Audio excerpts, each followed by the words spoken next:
क्योंकि 1966 में हुआ गोरक्षा आंदोलन। अभी आप सभी के धमनी में बहने वाली रक्तशिराओं को शांत नहीं करना चाहिए। याद रखिए 1966 में जो गोरक्षा आंदोलन हुआ, जिसमें हमारे निहत्थे साधु संत गौ माता की रक्षा के लिए, संवर्धन के लिए जो आंदोलन हुआ, उसमें अपने प्राण लीला को शांत कर दिए। पुनः धर्म सम्राट स्वामी श्री करपात्र जी महाराज की, पात्र जी महाराज की, पूज्यपाद जगत गुरु स्वामी चरण सरस्वती जी महाराज की, चारों पीठ की, चारों पीठ की, ग्राम देवी देवताओं की, कुल देवी देवताओं की, स्थान देवी देवताओं की, अपने अपने माता पिता की, हर हर महादेव। आज गोपाष्टमी के महापर्व पर मुझे अवसर मिला कि मैं यहाँ एक वक्ता के रूप में वर्तमान समस्याओं पर अपना विचार प्रस्तुत करूं। मैं आप सभी से क्षमा चाहूंगा, मैं एक वक्ता के रूप में अपना विचार बिल्कुल भी प्रस्तुत या प्रदर्शित नहीं कर सकता, क्योंकि एक भाव ऐसा है दासत्व का गौ माता के प्रति। नहीं, सेवक शब्द बहुत बड़ा शब्द होता है। थोड़े मोड़े ईश्वर की प्रेरणा से, गौ माता की कृपा से, गुरुजनों के आशीर्वाद से, माता पिता की प्रेरणा से थोड़ा बहुत कुछ हो जाता है, बहुत बड़ी सेवा नहीं हो पाती। मैं सभी से क्षमा चाहूंगा। एक दासत्व भाव से अपने कंठ को, एक दासत्व भाव से अपने कंठ को मैं प्रभु को समर्पित करता हूं कि मेरी उत्कंठाओं में जो भी शब्द हो, उसे पुष्प गुच्छ के समान एक पुष्प मालिका मैं गौ माता के चरणों में समर्पित करूंगा। गोपाष्टमी महापर्व यदि भाव ऐसा एक आता है कि हमारे ब्रजनंदन भगवान श्री कृष्ण प्रथम दिवस रहा जब गोचारण के लिए गए। एक भाव ऐसा भी आता है कि देवराज इंद्र जब गोवर्धन पर्वत भगवान ने अपने कनिष्क उंगली पर धारण किया, तो 7वें रोज जब शरणागति को प्राप्त हुए, वह दिन भी गोपाष्टमी का ही दिन था। यदि गोपाष्टमी के दिन में गौ माता के महिमा मंडन की बात हो, तो बात शुरुआत यदि देखी जाए, कालांतर की बात यदि देखी जाए, जब माँ गंगा पृथ्वी पर अवतरित होती है, तो जो गंगा का विशाल वेग होता है, उसे भगवान अपने सिर पर धारित करते हैं। अपनी जटाओं का एक सूक्ष्म रोम छिद्र जब वो हटाते हैं, तो माँ गंगा हिमालय के उत्तुंग शिखर से होते हुए जब पृथ्वी के धरातल पर आती है, तो इस धरातल के मूलाधार पर उनको भी अपनी निरंतरता के निर्माण के लिए, अपने प्रवाहमान के लिए गौ के रूप में गौ माता के आश्रय की आवश्यकता पड़ती है। यदि बात की जाए अलग अलग समय के, अलग अलग कालों के, अलग अलग कार्यक्रमों के, तो गौ माता हमारी सनातन परंपरा की, हमारी वैदिक संस्कृति की एक महत्वपूर्ण मूलाधार दूरी नहीं है। इसके बिना इस संसार की, इस विश्व की कल्पना बिल्कुल भी नहीं हो सकती। यदि गौ माता की श्रेष्ठता की बात की जाए, तो कालांतर वैदिक समय की बात है। चैवन नामक एक ऋषि हुआ करते थे। जो चैवन नामक ऋषि हुआ करते थे, ये श्रीमद् भागवत जी में भी इनको उल्लेख आपको मिल जाएगा। जो चैवन नाम के ऋषि हुआ करते थे, वो तपोनिष्ठ थे, तपोबली थे। वो तप किया करते थे, तो गंगा क्षेत्र में गंगा माँ के अंदर प्रविष्ट होकर सैकड़ों वर्षों तक वे तपस्या करते रहे। तपस्या का समय बीता, कालांतर में वहां आसपास कुछ मछुआरे आए। मछुआरों ने मछली पकड़ के अपना रोजगार, अपना जीवन यापन करना शुरू किया।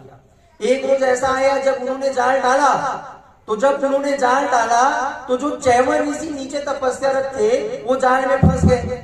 अब मछुआरों को ये लगा कि नीचे जाल पर भारी मछली फंसी है, खींचा जाए। उन्होंने जब जाल को खींचा, जब जाल खींच के बाहर किया, देखे कि एक संत तपस्यारत, वो डर गए, कांप गए। अच्छा, पहले ऐसा होता था, तपोनिष्ठ संतों को, तपोनिष्ठ ब्राह्मणों को, या बड़े बड़े जो संत महात्मा हुआ करते थे, उनको देख के, उनकी तपस्या को देखकर लोग उनसे दूर हो जाया करते थे। आज की बात नहीं है। यदि संत ने आदेश कर दिया, संतों ने कोई विचार प्रस्तुत कर दिया, तो अपनी कलुषित बुद्धि से हम टीवी देखकर, मीडिया को देखकर अपना विचार देने लगते हैं कि इनको ऐसा बोलना था, ऐसा नहीं करना था, यहाँ पे राजनीति हो रही है, ये हमारी छोटी सी बुद्धि है। तो वो जब देख के डर गए, दोनों हाथों को जोड़कर उनके शरणागत हो गए और बोले महाराज हमें क्षमा कीजिए। अब चैवन ऋषि छोटे मोटे महात्मा तो थे नहीं, परम तपोनिष्ठ थे। उन्होंने कहा, हे मछुआरों, तुम यदि रोजगार के लिए मछली पकड़ते हो, मछली को बेच के जब जीवन यापन कर रहे हो, और तुम्हारे जाल पर यदि मैं आ गया तो मैं तुम्हारे रोजगार का साधन बनूंगा। तुम मुझे बेचो, मेरा विक्रय करो, और इससे जो धन प्राप्त होगा उससे तुम अपना रोजगार करना। अब वो मछुआरे थे, उनके मन में संशय या प्रश्नवाचक चिन्ह लगा कि ऐसा हम कैसे कर सकते हैं, ये तो महापाप है। तो प्रतिष्ठानपुर नाम का जो क्षेत्र था, उस समय वहां के राजा हुआ करते थे महाराज नहुस। वो महाराज नहुस के पास चले गए। महाराज नहुस को जाकर पूरी आप बीती सुनाई, सारा वृत्तांत सुनाया, और साथ में महात्मा चैवन भी थे, उन्होंने बताया ऐसी ऐसी घटनाक्रम हुई। तो महाराज चैवन ने भी ये बताया और बोला कि हे राजा, आप प्रतिपालक हैं, आप पालक हैं, आप हमारे मूल्य का दान उनको दीजिए और इनको भी मुक्त कीजिए और हमको भी मुक्त कीजिए। राजा ने कहा अच्छी बात है, ऐसा ही करते हैं। राजा ने कहा कि हम आपको 1 सहस्त्र स्वर्ण मुद्राएं देते हैं, और इसी चैवन यहाँ जो अपने कार्य से थे तब से थे, वो अपना तप करेंगे। ऋषि चैवन ने कहा ऐसा नहीं होगा, हमारा मूल्य क्या 1 सहस्त्र स्वर्ण है? उन्होंने कहा 1 लाख स्वर्ण, 1 लाख स्वर्ण की मुद्रा देते हैं। ऋषि चैवन ने कहा नहीं। उन्होंने कहा 1 करोड़ स्वर्ण मुद्रा देते हैं। चैवन ने कहा फिर भी नहीं। महाराज चैवन ने मना कर दिया। अब उन्होंने कहा आधा राज्य देते हैं। ऋषि चैवन ने कहा ये भी हमारा दान नहीं है। उन्होंने कहा पूरा साम्राज्य देते हैं। उन्होंने कहा ये भी नहीं। उसी समय एक ऋषि ने, महात्मा ने राजन को यह अवगत कराया कि आप एक गौ माता को इन मछुआरों को दीजिए, और इन गौ माता को मछुआरों को देंगे, और उसके बाद ऋषि चैवन शांत हो जाएंगे। इनका भी काम हो गया, इनका भी काम हो गया। राजा ने वैसा ही किया, और राजा ने जैसे ही ऐसा कहा वैसा किया। ऋषि चैवन ने कहा हे राजन, तुमने हमारे मूल्य के दाम से भी अधिक मूल्य के दाम उन मछुआरों को प्रदान कर दिया। ये गौ माता की श्रेष्ठता है। विचार करिए, गौ माता की श्रेष्ठता एक ब्राह्मण, तपोनिष्ठ ब्राह्मण से भी श्रेष्ठ। महाराजा दिलीप राजा रामचंद्र जी के पूर्वज, जिन्होंने अपने गुरु के गैया मैया की रक्षा के लिए बाघ से लड़ गए। बाघ ने कहा मैं इसको खाऊंगा, वो बोले तुम खा ही नहीं सकते। स्वप्नद्वीप के चक्रवर्ती महाराजा दिलीप, चक्रवर्ती 7 द्वीप के, अब जब 7 द्वीप, तो सोचिए हमारी गौ माता चक्रवर्ती सम्राट से भी श्रेष्ठ, ब्राह्मणों से भी श्रेष्ठ, देवताओं से भी श्रेष्ठ। जिन देवताओं को यज्ञ के माध्यम से यज्ञ में आहुति प्रदान की जाती है, पंचगव्य का यदि उसमें छिड़काव न किया हो, वो हवि स्वीकार नहीं करेंगे। तो समय काल परिस्थिति के अनुसार से अलग अलग समय में गौ माता की श्रेष्ठता, जैसे अनुशासन पर्व में पितामह भीष्म ने युधिष्ठिर को बताया कि कैसे यदि कोई व्यक्ति बिन भाव के भी गौ माता को छू ले तो बैतरणी को पार कराने गौ माता स्वयं ही चली आती है। ऐसा ही वेणु गीत के समय मिलता है, जब भगवान श्री कृष्ण प्रथम बार गौचारण के लिए गए, उसके साथ अलग अलग समय में जब गए, तो किस प्रकार से गौ माता अपने भावों को भगवान कृष्ण को समर्पित करती है, और गौ माता के प्रेम को प्राप्त करने के लिए भगवान श्री कृष्ण नाना प्रकार के वनस्पतियों को अपने हाथों पर, पैरों पर, सिर पर बांध के रखते हैं। जब गौ माता आती है, आकर उनको चाटती है, तो भगवान श्री कृष्ण को काफी सुख का अनुभव होता है। तो इस प्रकार से समय और परिस्थिति आज परिवर्तित हो चुकी है। देश की स्थिति को देखकर ऐसा लगता है कि हमारे अंदर जो मानव था वो समाप्त हो चुका है। हम केवल 2 पायों के जानवर हो चुके हैं। कारण ये है, यदि कुछ बात कहा जाता है, यदि कुछ बात बोला जाता है, तो प्रश्न यही आता है युग का प्रभाव है। यदि बोल दिया गया गौ माता संकट में है, वहां जाकर ऐसा करना है, तो बोलते हैं युग का प्रभाव होगा, कलयुग है। यदि बताया जाए वहां कत्ल खाना है, गौ माता यहाँ से जा रही है, चलो दौड़ो भैया, पकड़ो भैया, 2-4 को ले आते हैं, बच जाएगी, युग का प्रभाव है, होगा। युग का प्रभाव है बोल के अपने अंदर के पुरुषार्थों को मारने का कार्य कर रहे हैं। जाना तो है, कर्म की भट्टी है, एक दिन वहां उपस्थित होना है। उपस्थित होंगे, क्या जवाब देंगे वहां? युग का प्रभाव है बोल के। 1966 पर जब गोरक्षा आंदोलन हुआ, गोरक्षा आंदोलन के बाद धर्म सम्राट स्वामी श्री करपात्री जी के ऊपर प्राणघातक हमला हुआ। बंद कर दिया गया जेल में उनको। जब जेल से छूटे, काशी जी में पहुंचे, काशी के पूरे विद्वज्जन आ गए, सारे वृंद आ गए, सारे ब्राह्मण उपस्थित हो गए, हाथ जोड़ के महाराज जी से उन्होंने विनय किया, महाराज जी जो था जैसा था हो चुका, आपसे निवेदन है अब मौन रहिए, आपसे निवेदन कर रहे हैं आप मौन रहिए, आप हैं तो सब कुछ है, आप ही रहेंगे तो हम जीवित रहेंगे, हम अनाथ नहीं होना चाहते। महाराज जी मुस्कुराए, ये तो उनका भाव था, उनका गुरु के प्रति भाव था, गुरु के प्रति प्रेम थी। महाराज जी ने उनको एक छोटी सी कथा सुनाई, एक छोटी सी कथा जो मैं आप सभी को सुना रहा हूँ। मैंने भी सीधे नहीं सुना, गुरुजनों के माध्यम से सुना, जो आज यहाँ मैं आप लोगों को बता रहा हूँ। धर्म सम्राट जी ने एक छोटी सी कथा सुनाते हुए कहा, एक काल था, एक काल में एक नाविक गंगा नदी के तट पर जीवन यापन किया करता था। उसके पास एक नाव था, सवारियों को लाने और ले जाने का कार्य उसके द्वारा किया जाता था। अब भादों का महीना था, गंगा जी मुहाने पर थी, कुछ सवारी ज्यादा हो गए, ज्यादा हुए तो किसी ने कहा कि नाव डूब जाएगी, किसी ने कहा देखा जाएगा। नाव आगे बढ़ी मुहाने पर, अब नाव डगमगाने लगी और नाव डूबने लगी। नाव जब डूबने लगी तो नाविक ने बोला अपना अपना प्राण बचाओ, नाविक कूद गया। अब वो तो कूदा, उसके पीछे चार और कूदे, नाव डगमगाने लगी, सबके सब कूद गए।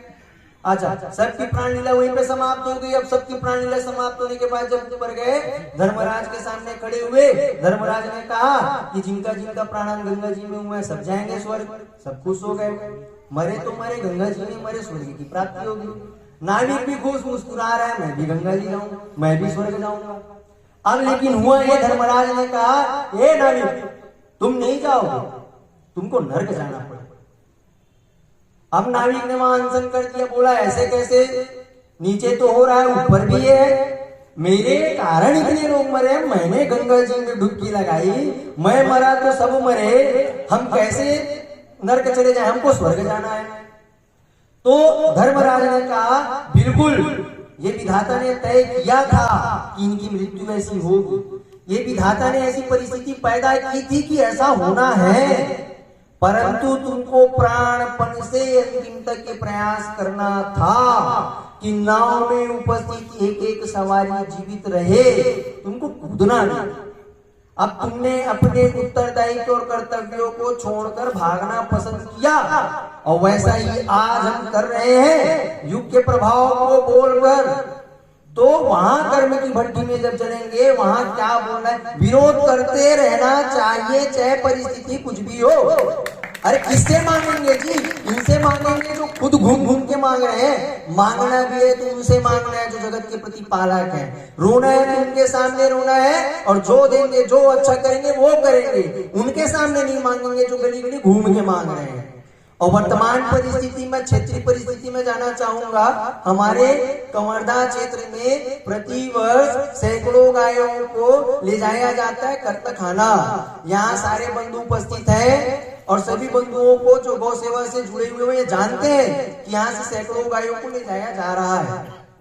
अब इसके मूल में जाए, वहां जाके लड़ नहीं सक रहे हैं, इसलिए नहीं लड़ रहे, थाने जाएंगे, हमको घूमना पड़ेगा।